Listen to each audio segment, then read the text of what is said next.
Well, to me, I think that you're getting the gift of discernment.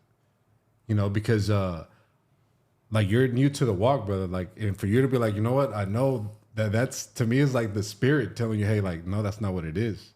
And because a lot of people that you make the mistake, but someone else makes a mistake, but you don't realize it, the mistake that you made.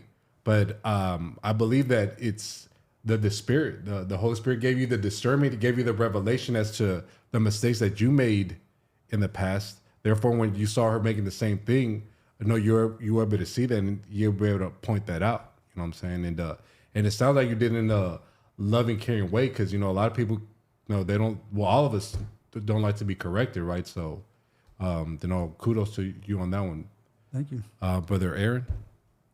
Um, that's that's the first thing. Like by even like speaking to her, you're witnessing. You're telling her your experiences by what like just when you invited them to church. First, they had to see a difference in you, something in you that you cannot produce. And then and by you speaking to them, you witnessed to them, like you told them about Jesus without them even knowing that they're being told about Jesus, and that's awesome to see because I'm gonna go ahead and talk about this real quick in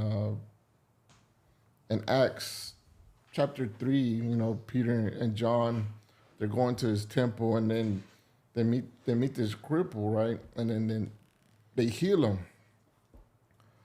But after they heal him, like they start preaching to the people, and then the religious, the Pharisees and all them, the Sadducees, they started persecuting them because of what had happened, right? And then we go on to Acts chapter 4, and I'll start reading from verse 12. It says, "There is salvation in no one else. God has given no other name under heaven by which we must be saved." The members of the council were amazed when they saw the boldness of Peter and John. That's what you did. You're like, you have to have boldness to be able to speak about Jesus, and not even just speak about Jesus, but to be persistent about Jesus, right? Like you didn't give up at the first no. You were like, hey, let's go to church. You're going to church. You're going to church. That takes a boldness because a lot of people they're too fear creeps in, and you want to like not speak or not. You were like, oh, I'll tell them about it later on.